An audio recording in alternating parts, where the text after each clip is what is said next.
Sejam muito bem-vindos ao podcast Melhor Versão, aqui no Diário de Caratinga. E hoje nós estamos recebendo aqui no nosso estúdio um convidado muito especial. Ele vai nos falar sobre um assunto muito importante, que é assim, necessário, né, para a gente obter mais conhecimento sobre isso, que é sobre a saúde mental. Estamos recebendo hoje no nosso estúdio o doutor Felipe Carvalho. Seja muito bem-vindo, doutor Felipe. Tudo bem? Obrigado, Raquel. Tudo bem? Aos que estão nos assistindo também em casa, que vocês possam absorver, né, o conhecimento, entender um pouco melhor sobre saúde mental. E gratidão ao Diário de Caratinga pelo convite. Foi um prazer receber o senhor aqui. Eu tenho algumas perguntas, né, para fazer, porque eu acho que assim, é super importante quando a gente tem essa oportunidade de conversar com um psicólogo, que vai nos tirar dúvidas, vai nos fazer entender melhor, né, as nossas emoções, vamos dizer assim, né? Doutor, afinal, o que é saúde mental? Certo. Essa é uma pergunta que fica aí, né? As pessoas falam para lá, saúde mental, falam para cá, saúde mental. Agora em janeiro, né? Janeiro Branco. Sim. Aí foi a campanha direcionada, né, ao cuidado da saúde mental, do bem-estar. Mas quando a gente vai responder a essa pergunta, não é uma tarefa tão fácil quanto falar no senso comum, né? Entre as pessoas. Então, é bem profundo, né? Sim, não é fácil responder, não é tão simples responder, porque tem vários saberes, vários teóricos, várias pessoas estudando esse mesmo tema, né? Então, sim, nós temos aí muita literatura sendo produzida relacionada à saúde mental. Por isso não é tão fácil dizer de um contexto, de um significado único de saúde mental. Mas uma coisa é certa, a gente tem que entender que saúde mental não é simplesmente assim, um cenário onde a pessoa não tem problema ou não tem doença. É muito mais amplo do que isso. Não é somente não ter uma doença, não ter um problema, não ter um diagnóstico. Vai muito além disso. O que a gente entende assim, atualmente do conceito de saúde mental? Saúde mental vai ser um estado de bem-estar que a pessoa tem, em que ela vai conseguir viver em sociedade de modo que ela possa encarar as adversidades que surgirem.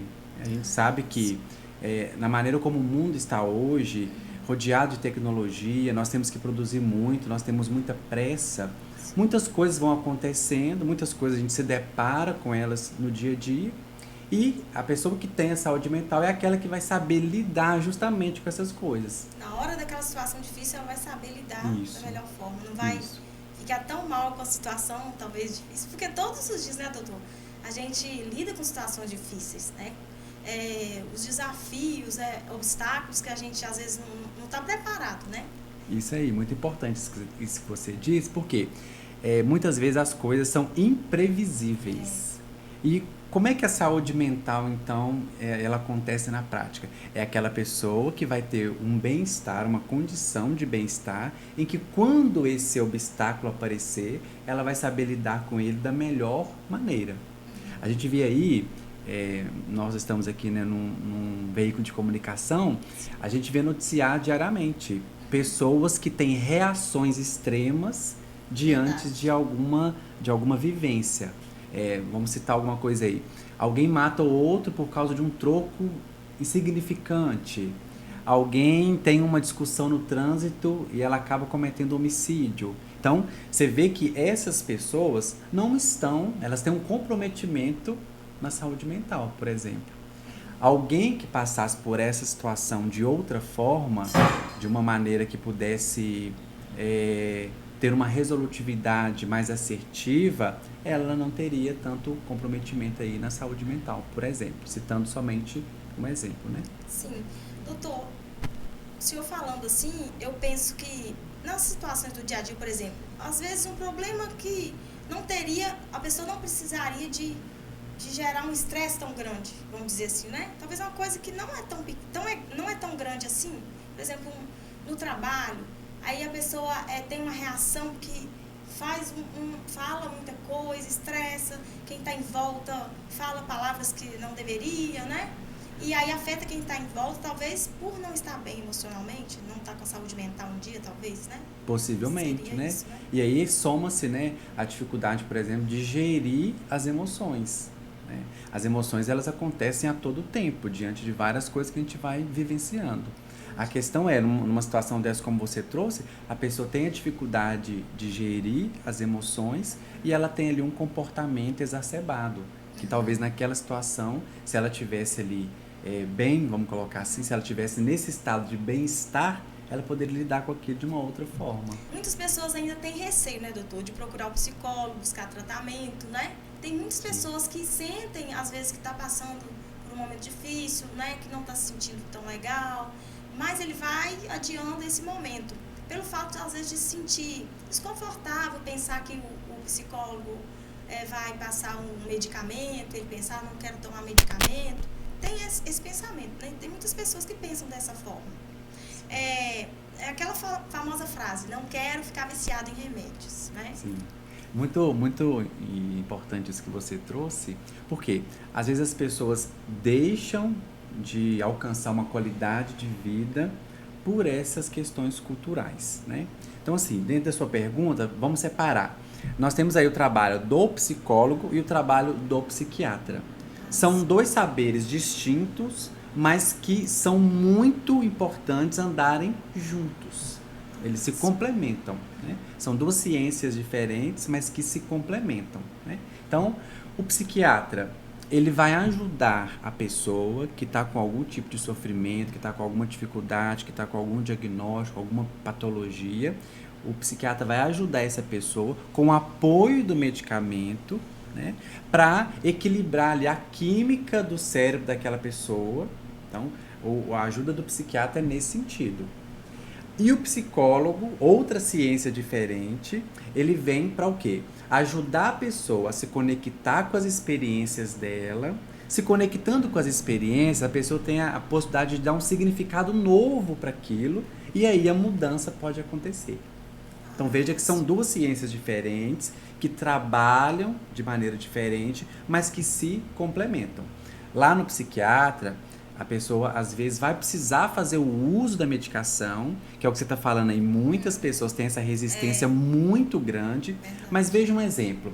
Se eu recebo no meu consultório, enquanto psicólogo, alguém que está vivenciando uma situação em que ela não dorme direito, em que ela demora para dormir, ou que ela dorme e acorda várias vezes à noite, que ela não tem uma qualidade no sono. Se eu não encaminhar essa pessoa para esse profissional da psiquiatria, para que ele trate essa questão, o meu trabalho e o acesso da qualidade de vida daquela pessoa não vai ser tão fácil. Sim, talvez não vai ter o resultado esperado que Isso poderia aí, ter. o que ela quer, o que ela precisa. Então, às vezes, a medicação ela é muito importante. Por quê? Ela vai ajudar aquela pessoa a sair daquele estado, né? É como se ela ganhasse uma força naquilo ali, para que ela continue se tratando e aconteça aí a evolução, supere aquele obstáculo. Depois, não quer dizer que ela vai precisar continuar usando a medicação. Sim. Então ela vai talvez ter que usar essa medicação por um tempo, até ela conseguir uma resistência através da terapia, do tratamento com o psicólogo. Isso. Aí ela vai conseguir uma resistência nas emoções para parar com o medicamento. Ela vai ao psiquiatra, por exemplo, ela é medicada e ela também pode ir juntamente ao psicólogo. Seria ideal que pudesse ser trabalhado dessa maneira, psicólogo e psiquiatra. Com o uso da medicação, essa pessoa pode progredir, ela pode evoluir naquele quadro que está disfuncional. E aí ela continua, por exemplo, com o psicólogo para tratar as questões das experiências, de ressignificar. Tendo uma melhora, por exemplo, no sono que eu citei o exemplo, ela não necessariamente vai ter que tomar remédio relacionado ao sono para o resto da vida. Se ela superou aquilo, se ela tratou aquilo que talvez seja a raiz do problema, né? Então, já está um caminho avançado. Vamos pegar mais detalhado ainda. Alguém que perdeu o emprego. E essa pessoa começa a ter insônia, essa pessoa começa a não comer direito, essa pessoa começa a não dormir direito, né? Como é que alguém nesse estado não vai fazer o uso da medicação para que ela possa melhorar esse aspecto?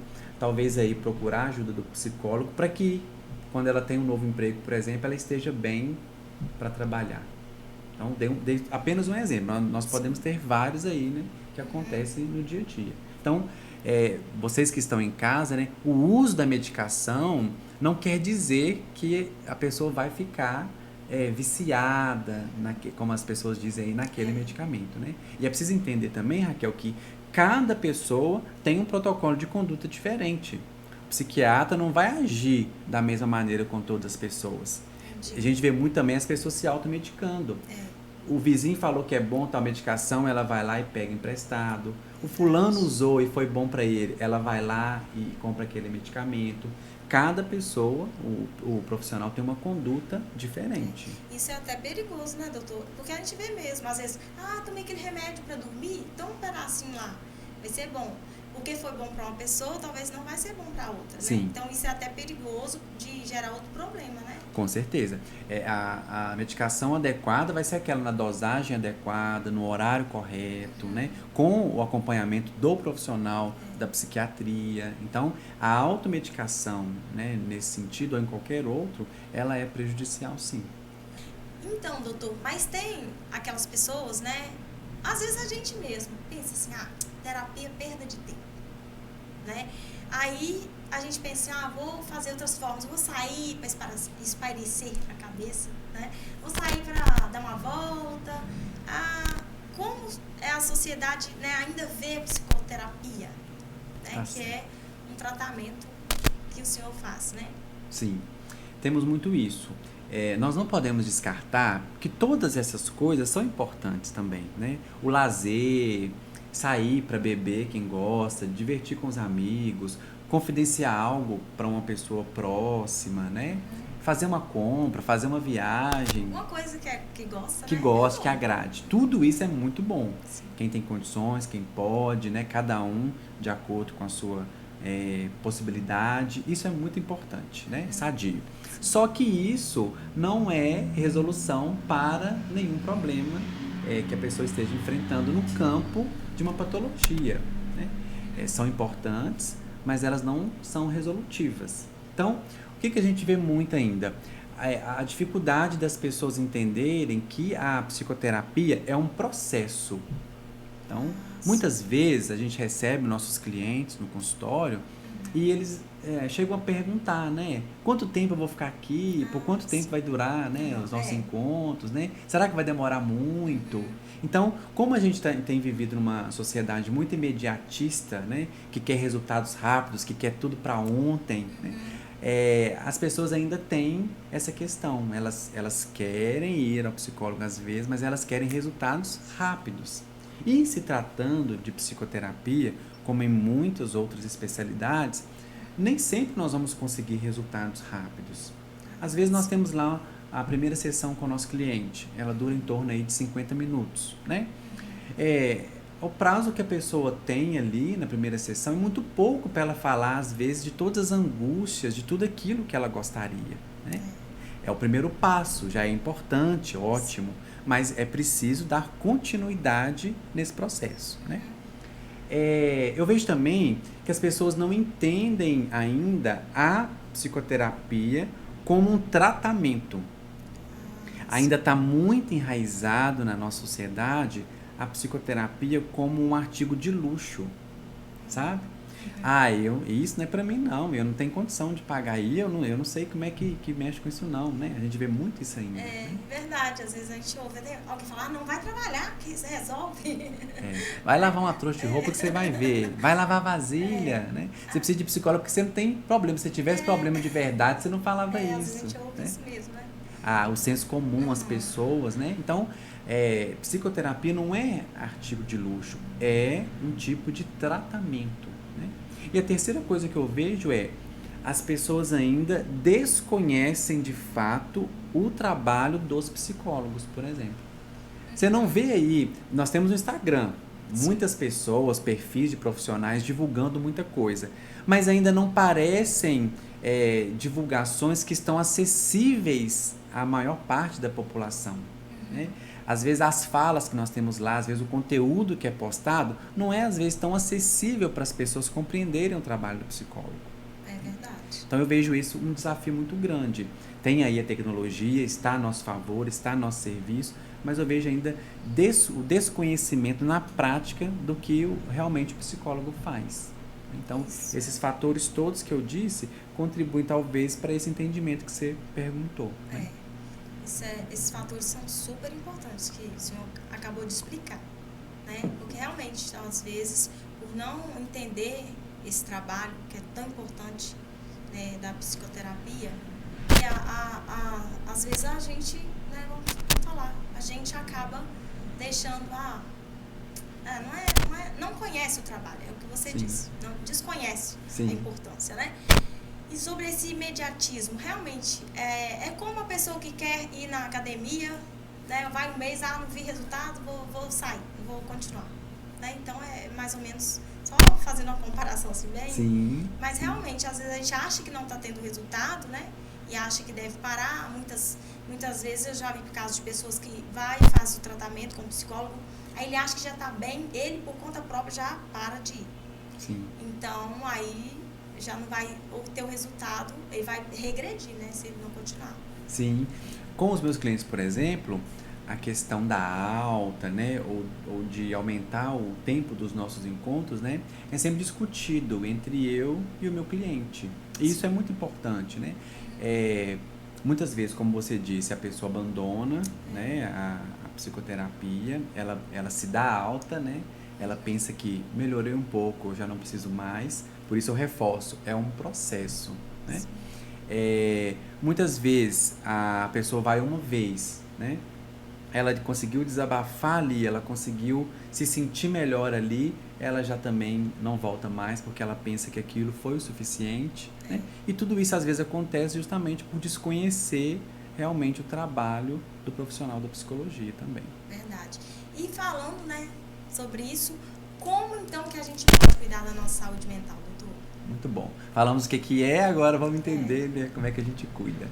Assim, Raquel, eu poderia responder essa pergunta dando aqui várias dicas, igual a gente vê aí, vou te falar algumas, igual a gente vê aí. Faça exercício físico, melhore a sua alimentação, né? Mas eu vou responder essa pergunta de outra forma. Eu até trouxe aqui alguns pontos que eu quero falar melhor sobre eles, né? Então, a gente vê na internet, no YouTube, enfim, qualquer, né, lugar que tem aí na rede social, dicas de como cuidar da saúde mental, né? E eu vou falar aqui por um viés diferente. Por quê? Muitas vezes parece que aquelas dicas que são dadas, elas não são tão acessíveis à pessoa. Ou às vezes ela não se alinha à rotina, à forma de vida da pessoa, né? Então uma coisa que eu tenho isso é eu falando, uma crítica que eu tenho, né? Eu recebo muitos clientes, né, que vão ao médico, alguma especialidade médica. E o médico fala, né, dentro da abordagem dele, da conduta dele, olha, você tem que fazer isso, você tem que fazer aquilo, você tem que fazer aquilo. Aí elas correm lá pro meu consultório, daí quando elas sentam na poltrona, aí elas começam. Mas o médico mandou eu fazer isso, o médico mandou eu fazer aquilo, eu não gosto disso, eu não gosto de fazer isso. Exemplo, tem que fazer caminhada, tem que fazer hidroginástica. E a pessoa vai falar, Felipe, eu odeio fazer caminhada, eu odeio fazer academia, eu odeio fazer hidroginástica. E aí a gente chega num ponto que, enquanto a pessoa não encontra algo que tenha significado para ela, dificilmente ela vai fazer. Ela pode fazer e se frustrar, e aí vai naquele círculo. Faço, frustro, paro. Faço, frustro, paro. Né? Então, a pessoa tem que encontrar algo que faça sentido para ela, para que ela consiga alcançar a mudança. Né? Então, os pontos que eu trouxe aqui é o seguinte. Quando você perguntou assim, como é que a gente faz para cuidar da nossa saúde mental? Aí eu vou falar pro pessoal assim, olha, a gente sente culpa por descansar. A gente pensa que nós sempre devemos estar produzindo, nós sempre devemos estar em movimento. Vamos pegar, por exemplo, a dona de casa. Ela acorda, faz almoço, faz café, lava a roupa de todo mundo, ela passa a roupa de todo mundo, ela limpa a casa, lava o banheiro, enfim. Quando ela senta para descansar, ela se sente culpada. Eu devia estar produzindo, eu devia estar fazendo isso, eu devia estar organizando o material escolar do meu filho, eu devia estar fazendo aquilo para meu marido, nossa, eu devia estar fazendo isso para minha mãe. Então a pessoa sente mal-estar por simplesmente sentar no sofá, ver uma televisão, ela acha que está desperdiçando tempo. Então, quando a gente sente culpa por descansar, eu não estou cuidando da minha saúde mental. Descanso é benéfico. A gente precisa descansar também. Nós precisamos recarregar nossas forças para continuar um novo dia, uma nova semana, né? Para caminhar. Porque depois de cuidar de todos, né? Tem que cuidar da gente mesmo. Sim. Eu costumo dizer assim, né? Para as pessoas que são cuidadoras, né? De famílias, cuidam de pessoas doentes, né? Quem é que cuida de quem cuida? Essas pessoas às vezes se veem sem formas de cuidar de si. Elas têm que estar sempre ali atentas a tudo, cuidando de todo mundo, né? E até isso já é uma questão, uma dificuldade que a pessoa pode tratar. Aquela pessoa que não consegue se ver sem cuidar de todo mundo. Tem algo errado aí. Pois é, e às vezes a gente não acha que é de se preocupar quando alguém só cuida dos outros e não cuida de si mesmo, né? Sim. Às vezes a gente sabe que ela preocupa com todo mundo, né? Cuida de todos. A gente fica mais preocupado quando a pessoa não cuida de ninguém, não tem nenhum compromisso com nada, a gente fica mais preocupado, né? Essa é a tendência, a nossa forma errada de entender as coisas, né? Isso mesmo. E aquele que está cuidando, a gente pensa, tá tudo bem, né? Tá cuidando de todo mundo. Mas imagina o nível de sofrimento de alguém que ela carrega nas costas, uma família inteira, né? Tem que cuidar de alguém que está doente, cuida da sua família, cuida do trabalho, faz isso, faz aquilo, né? E a gente às vezes não abre os olhos para isso, né? É verdade. Isso é um ponto muito importante. E quando se deve procurar a ajuda de um psicólogo? Né? Quais os sinais, por exemplo, que o senhor acha assim, que deve ser alerta, a gente ficar alerta para procurar um psicólogo? Tá. Eu costumo dizer assim, ao menor sinal de qualquer desconforto que você sinta, já é o momento de você acender a lanterna, né, a luz vermelha, para procurar ajuda. Então vamos lá. Não estou conseguindo manter um relacionamento, ou não estou conseguindo manter vários relacionamentos, não estou conseguindo dormir, não estou conseguindo me alimentar direito, não estou conseguindo me concentrar no trabalho, não tenho tido aí muita ansiedade, muita crise de ansiedade, como as pessoas, né, falam, né, no popular aí. Então, qualquer sinal de desconforto é o momento de acender essa lanterna e procurar ajuda, né? E, diferentemente, né, do que as pessoas vêm fazendo, quanto mais a gente protela, ou seja, quanto mais a gente demora para entender que esse sinal pode acarretar algo pior, quando a gente chega a buscar por ajuda, muitas pessoas pensam, acho que não tem mais solução. Nossa, no meu caso não deve ter jeito mais, porque olha para você ver como é que eu tô, né? Então, ao menor sinal de desconforto, já é o momento de acender essa lanterna para buscar ajuda. Isso é muito sério, né, doutor? Porque assim, a gente às vezes já vê uma pessoa, por exemplo, que às vezes aconteceu um problema lá no trabalho, aí deu aquela crise de choro, às vezes deu aquela dor no peito. Isso aí já é um sinal grave. Sim, né? sim. Assim. Se a pessoa, em determinados momentos, as emoções delas ali se descontrolam, ela não consegue gerir, opa, tem algo que não está indo bem aí. Eu preciso procurar um profissional para me ajudar, né? E é nesse ponto aí que muitas vezes as pessoas acontece, elas pensam, elas dizem que vão e para. Aí quando acontece de novo, elas fazem o mesmo ciclo. Até que quando chega o momento que as pessoas ao redor começam a perceber e o mal-estar está tão grande que ela diz, agora não tem jeito mais. Tem como adiar mais. Tem que ir ao psicólogo. Sim. Então o ideal, né, doutor, é que a pessoa não espere chegar assim, né, nesse ponto. O ideal é como o senhor disse, teve um desconforto, né, tá sentindo muita tristeza ou tá difícil para lidar, né, com as situações do dia a dia, já é bom procurar essa ajuda, né? Sim. A gente vai entender que isso é uma forma de prevenir, né? É quando você observa, olha para você vê que tem algo que não está funcionando bem, tem algo que está diferente, né, do que você costumamente sente, pensa, vivencia. Opa, eu preciso de ajuda aí. Então, é nesse o momento, né, de procurar ajuda. Verdade. Atualmente, doutor, nós temos muitas formas de autocuidado, né? Essas pessoas que praticam o autocuidado estão mais distantes dos desafios da saúde mental? Por exemplo, a pessoa se cuida, né? Sempre está ali preocupada com a sua saúde. Será que eles estão mais distantes desses desafios? Tá certo.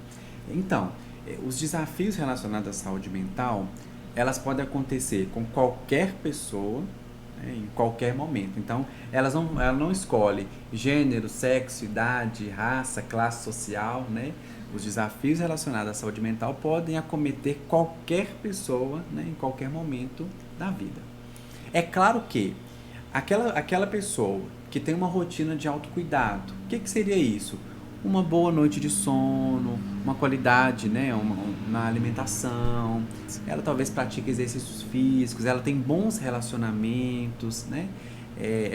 Ela se preocupa em falar de si, ela se preocupa em falar das suas emoções, dos seus sentimentos, ela entende os seus limites, ela não se sobrecarrega, ela sabe até onde ela pode ir, né? Ela cultiva bons hábitos.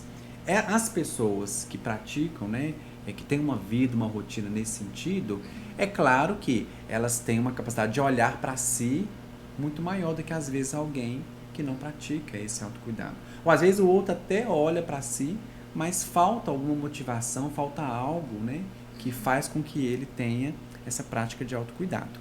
Não quer dizer que quem tem esses hábitos, que quem pratica uma rotina assim, nunca vai ser acometido por um problema de saúde mental. Não.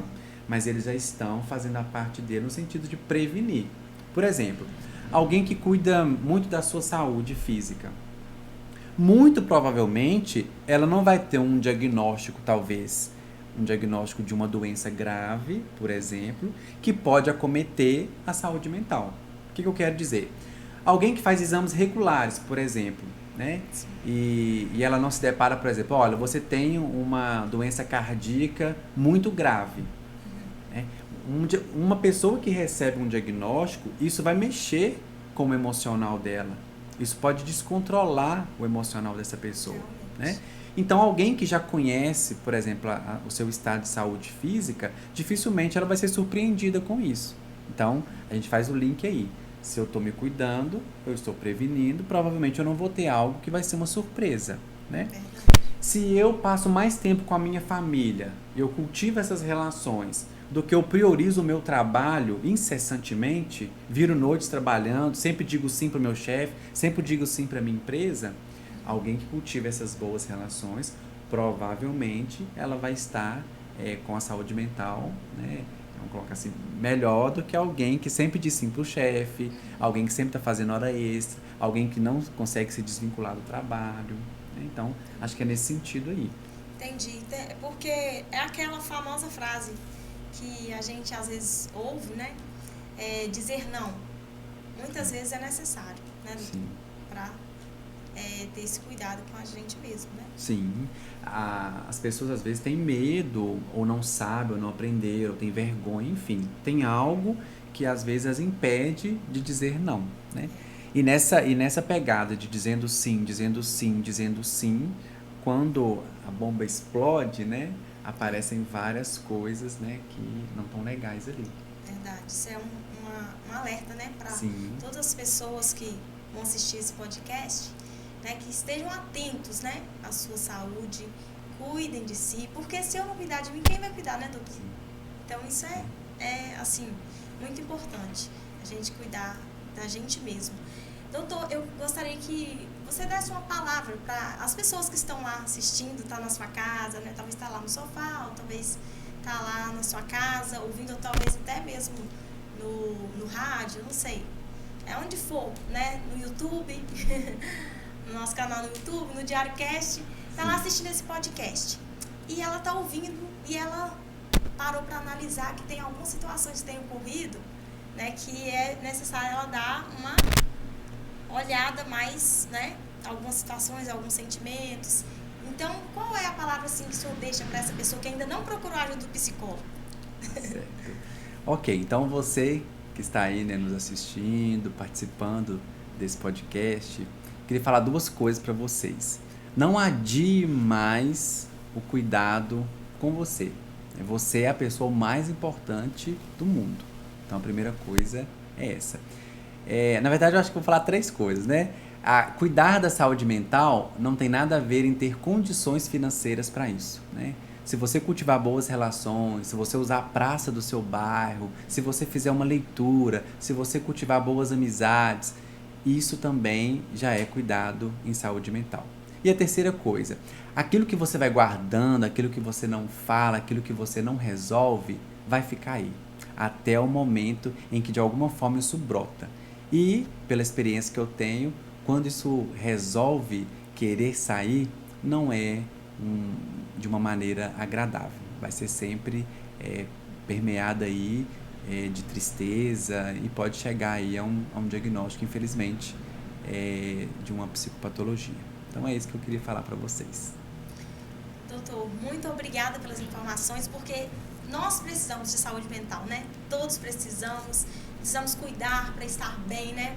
Para estar bem para trabalhar, estar bem para sair com os amigos, né? Para estar bem com a família. Então é necessário esse cuidado, é essencial, né, doutor? Sim. Esse cuidado com a nossa saúde mental. Gostaria muito de agradecer por ter aceitado o nosso convite, estar aqui no podcast Melhor Versão do Diário de Caratinga, trazendo essas informações super importantes que a gente precisa, né, de conhecer. O conhecimento é muito bom. Então, tenho certeza que nesse podcast as pessoas vão ter mais conhecimento e vão cuidar mais de si. Tomara, é o que eu espero também, né? Espero que as informações realmente possam ajudar, despertar, né, ali alguém que esteja passando por algo difícil, né? Verdade. E agradecer ao Diário por essa oportunidade.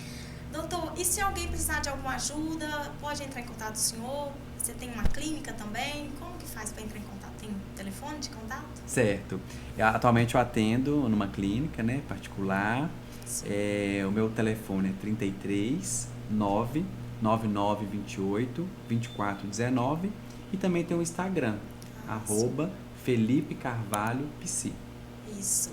Então, lá no seu Instagram, doutor, tem muitas informações importantes, né? Sim. Você passa para as pessoas, né? Sim, aquelas pessoas que gostam de vídeos motivacionais, lá tem muitos. Pode acessar, pode compartilhar, quem sabe serve, né, algum daqueles vídeos para alguém. Doutor, muito obrigada por ter aceitado nosso convite. Tenho certeza que vai trazer um benefício para as pessoas que estão em casa, que vão assistir esse podcast, tá bem? Tá certo, obrigado. Muito obrigada a todos vocês que assistiram esse podcast. Sei que vai trazer muitos benefícios para a sua saúde mental. Siga-nos nas redes sociais, Diário de Caratinga Oficial, nosso Instagram, e o nosso canal no YouTube, Diário de Caratinga. Se você ainda não é inscrito, se inscreva no nosso canal. Fiquem com Deus. Tchau, tchau.